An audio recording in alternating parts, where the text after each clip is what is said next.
Deuxième partie du cours avec les formules et les fonctions. Donc c'est toujours le premier cours où nous allons maintenant aborder des notions un peu plus particulières au niveau du tableur, donc ce qui est vraiment utile dans un tableur. Les formules, les fonctions, les catégories de fonctions, tout ce qui est recopie de formules, les types d'erreurs que vous allez pouvoir avoir, les fonctions si et les fonctions imbriquées.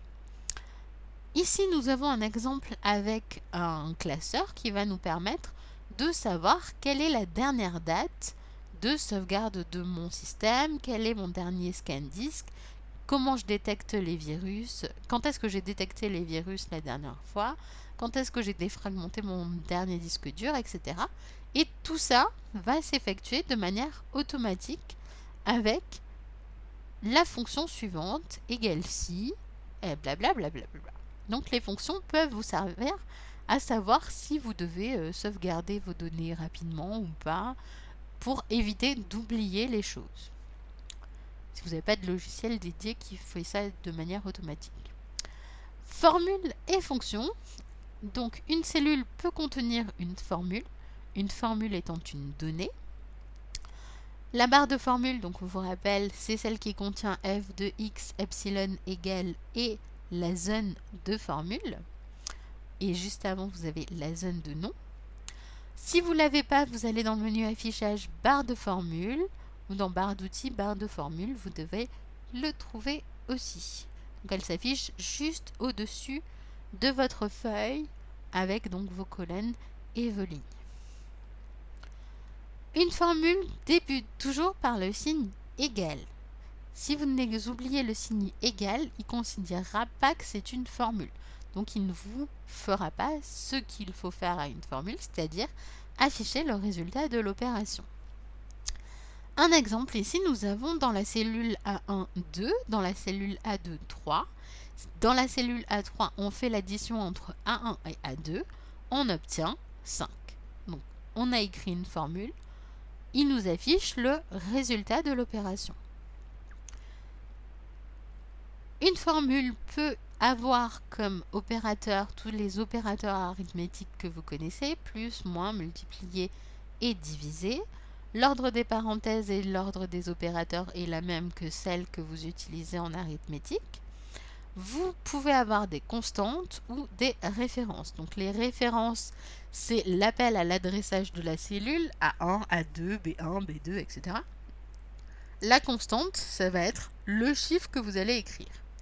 Donc ici dans notre exemple, égale, parenthèse 1 plus 2, l'ensemble multiplié par 3, nous avons ici trois constantes, le 1, le 2 et le 3.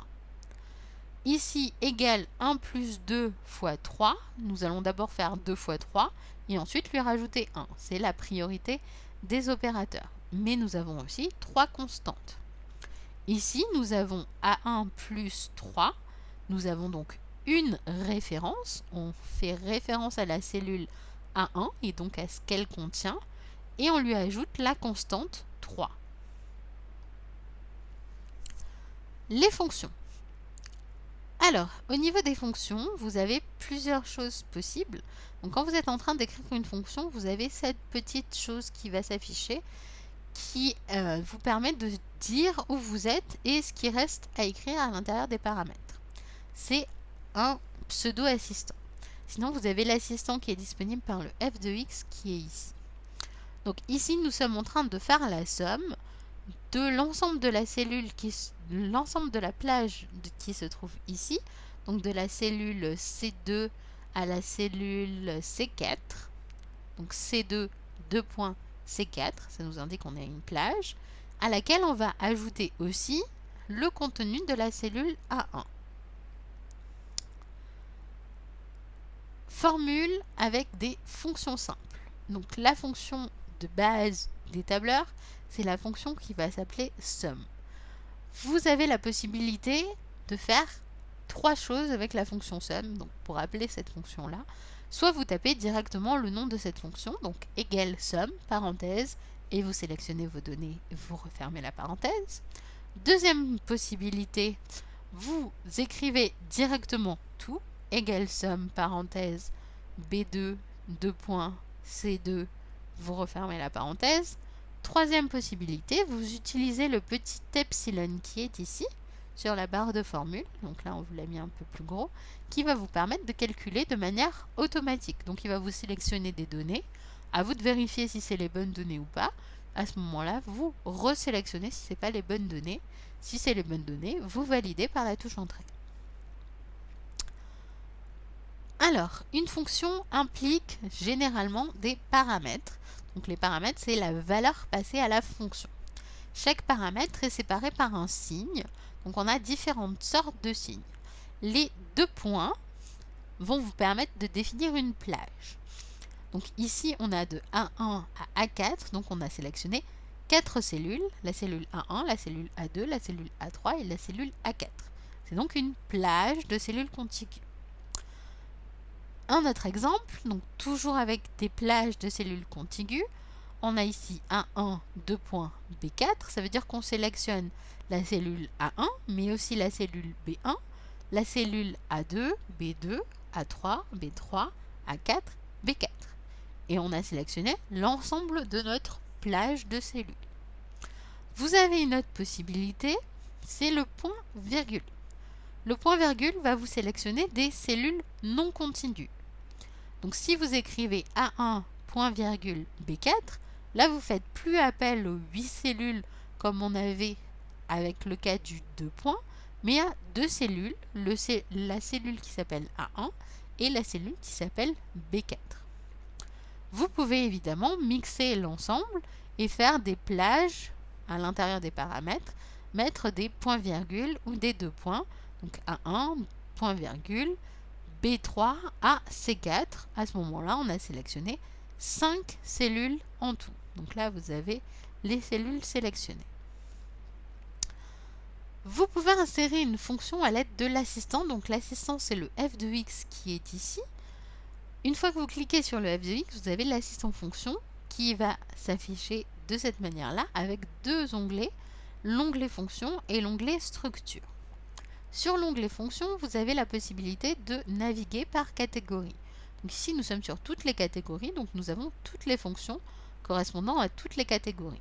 Si vous sélectionnez à l'intérieur une seule catégorie précise, vous n'aurez plus que les fonctions qui correspondent à cette catégorie précise. Vous avez le nom de votre fonction, vous avez les paramètres qu'elle demande. Donc ici, nous avons la fonction absolue qui donne la valeur absolue d'un nombre.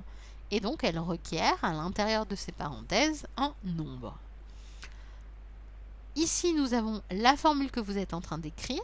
Si vous utilisez l'assistant fonction et que vous souhaitez juste voir la fonction, vous cliquez une fois. Si vous voulez l'insérer dans votre barre de formule, vous double-cliquez et elle s'affichera ici à l'intérieur. Donc pour l'instant, vous avez résultat erreur. Donc ça, c'est l'aperçu que va vous donner l'assistant. C'est parce que pour l'instant, il n'y a rien d'écrit. Donc il vous dit, il y a une erreur. Je ne sais pas calculer pour l'instant ce que tu me demandes. Il n'y a rien à faire. Deuxième petit onglet. Donc on était tout à l'heure sur l'onglet fonction. Maintenant, on passe sur l'onglet structure. Et nous utilisons une fonction qui s'appelle sum, que vous connaissez depuis quelques minutes. Donc la fonction sum permet de calculer la somme de tout ce qu'il y a entre ces parenthèses. Donc ici, nous avons écrit égale somme, parenthèse, B3, point virgule, C3. Donc on demande la somme de la cellule B3 et de la cellule C3. Et uniquement ces deux-là. Donc vous avez la possibilité avec la petite flèche verte d'aller chercher vos cellules. Donc vous cliquez une fois, ensuite la flèche va devenir rouge une fois que vous avez sélectionné. Donc vous recliquez sur la cellule rouge et vous revenez à l'assistant. Et ici, nous avons la structure. Ici, c'est une structure assez simple. Donc vous avez le nom de la fonction et les 2 arguments qu'elle requiert. Vous pouvez avoir des imbrications de fonctions qui vont vous faire utiliser cet outil structure de manière plus précise pour vérifier que vous n'avez pas fait d'erreur dans l'ensemble de vos parenthèses ouvertes et fermées. Et donc, notre somme, elle s'affiche avec le résultat. Donc, le résultat s'affiche ici et il s'affiche ici aussi, qui vous permet de prévisualiser déjà ce que l'assistant a prévu de mettre dans votre case. Donc, si ce n'est pas correct ici, ça ne sert à rien de mettre validé. Essayez de vérifier que vous avez bien écrit tout ce qu'il fallait avant de valider. Et ensuite, vous cliquez sur OK pour valider votre fonction.